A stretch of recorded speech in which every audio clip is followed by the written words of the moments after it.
মির্জা গালিব একদিন মসজিদে বসেই মদ্যপান করছিলেন।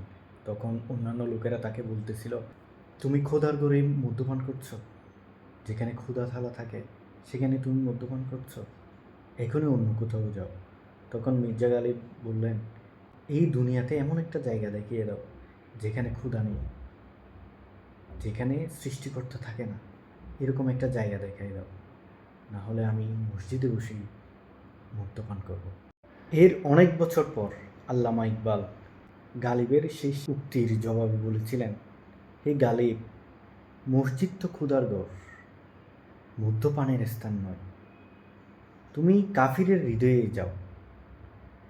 শুনেছি কাফিরের হৃদয়ে সৃষ্টিকর্তা থাকে না। এরও অনেক বছর পর কবি আহমদ ফারাজ লিখলেন, আমি কাফিরের হৃদয় থেকে এসেছি দেখে সেখানেও ক্ষুধা আছে, কিন্তু সে নিজে তা জানে না।